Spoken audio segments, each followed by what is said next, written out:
Welcome to my next Affinity Photo 2 video. I finally finished my 1970s serial killers and mass murderers documentaries and will be focusing on the Photo 2 videos full time, at least for now. Quite frankly, it will be nice not to research murders all the time, to say the least. After a while, you just want to take a shower. I've discovered the brushes in Affinity. I'm still trying to learn how to use them correctly, so this is still a work in progress, to say the least.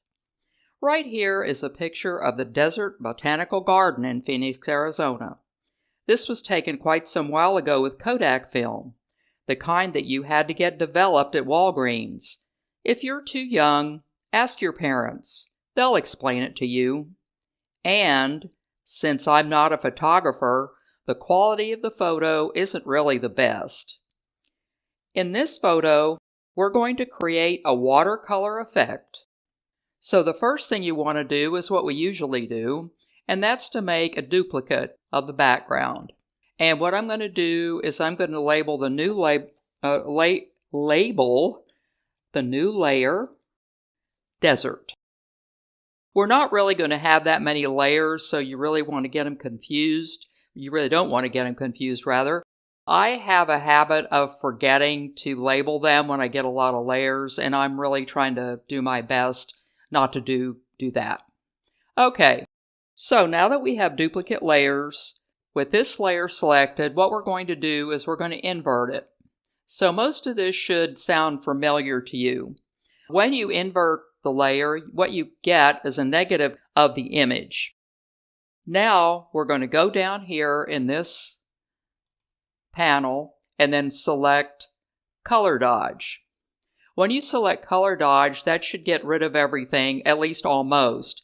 Now I want to warn you, sometimes when you select Color Dodge, you'll be able to see some of the photo through it, but that's not really a big deal as long as most of them is whited out more or less.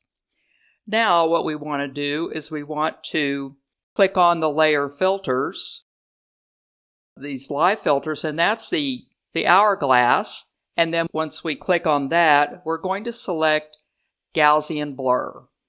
So when we select Gaussian blur, we're going to adjust the radius until as much of our scene appears as we want. The Gaussian blur effect blurs the edges so that your image will have more of a drawing or painting look to it, which is really what we're driving at. So I've done this and I don't remember how I did it, so this looks good to me. I kind of like mine a little darker, but if you get it too dark, well, you can always, change it. So anyway, so that's how much I'm going to adjust the Gaussian blur. Then I'm going to exit out. And then what we're going to do is we're going to go to Adjustments, which is this half moon thing right here. And then we're going to select Levels. So once we're in Levels, we're going to be adjusting our blacks. And I'm going to adjust my blacks a little over this way. Our gammas. Oh, I don't like that. I kind of like the blacks and the whites, which I think if I did it before, I didn't really adjust the whites that much. So once you have your levels the way you want, we can close this box. Now what we're going to do is we're going to go to Layer and click on New Fill Layer. So notice over here we've got a fill layer that's on top of everything else, and since all of these dots are selected, the one on the top, remember, is the one that masks the one on the bottom. And I pointed that out because this is a layer that we're going to be painting on. Now what we're going to do is we're going to click on the Brushes panel. And we're going to see a whole lot of brushes. Now, I have it selected on watercolors, but look at all these brushes. You can get acrylics, basic, dry media, engraving. I don't even know what that word means. Inks, markers, masking. This is enough just to make your head spin. So what I did is, since I planned on using the watercolor brush, I selected watercolor in the drop down, and that's the one that's way down the bottom. So I select watercolor, And that's going to open up my watercolors brush. The one I'm going to pick is I'm going to select the flat shaped bristle. That's this one, flat shaped bristle 01. Now this brush isn't going to work until you select the paintbrush tool. So you have to do that first. You select the paintbrush tool. And this is what we're going to paint over.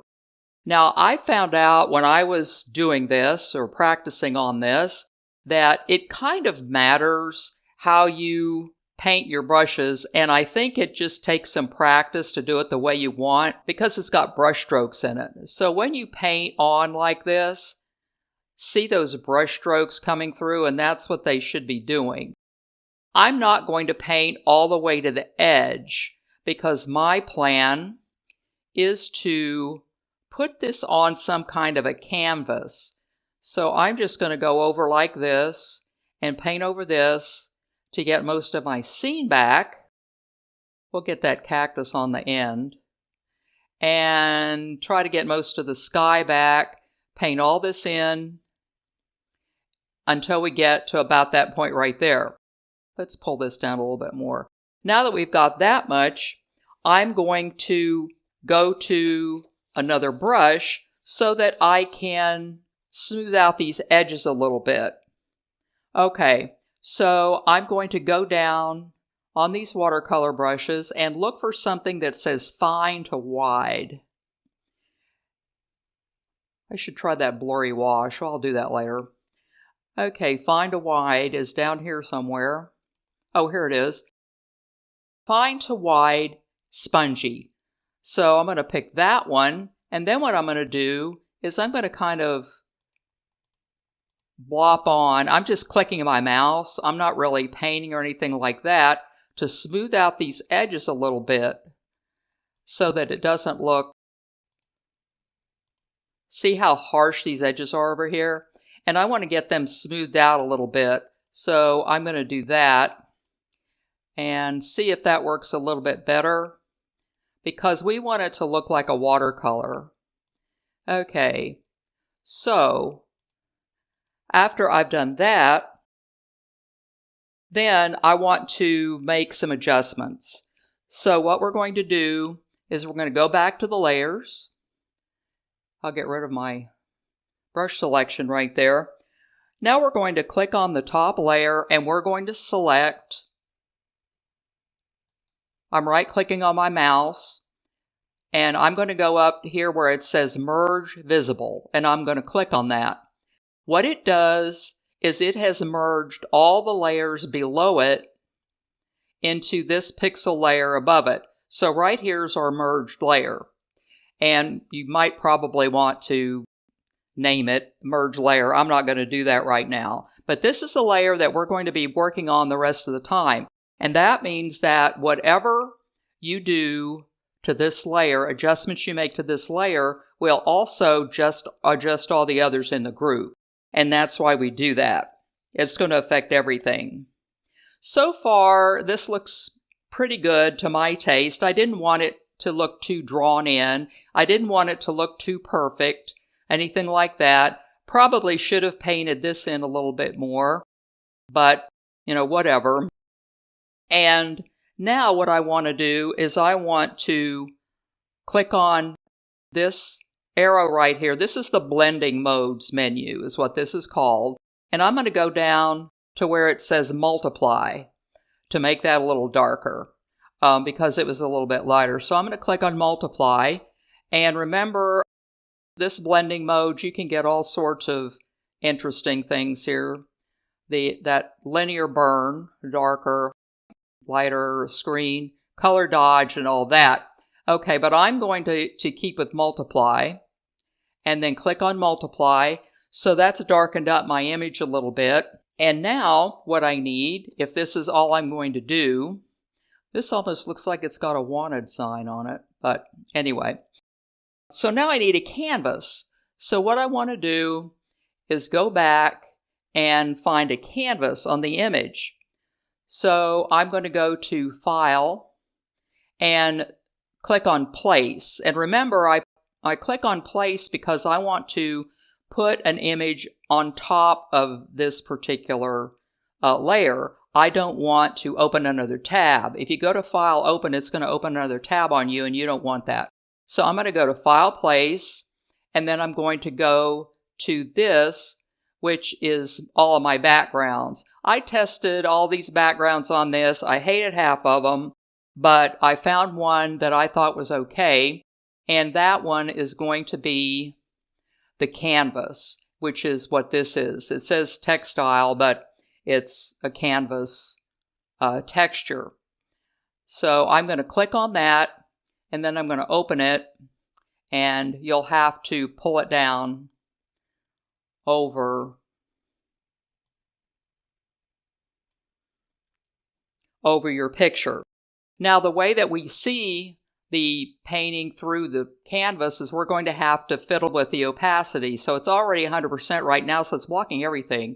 So we have to turn that down until we get as much of the painting through it as we need to. I'm going to hold it like that because I do want to see the painting through it, but I also want to see the texture of the canvas. So I don't want to make it too clear. So I think I've got that set to 25%. So that's going to be good enough for me. Now you have a watercolor image on a canvas and a first dive into Affinity Photo 2 brushes. Try this out on some of your own images and don't be afraid to experiment with the brushes. I know there seems to be a lot of them. Your head's going to explode after a while, but fiddle around with some of them. I have. Some of them I liked and some of them I didn't like, but it was fun. For me, I think there's too many, but I really think that once I learned this a little bit better, I may not think there's that many of them after working with some of these brushes a little while. So remember to like, subscribe, and hit that notification bell for future videos.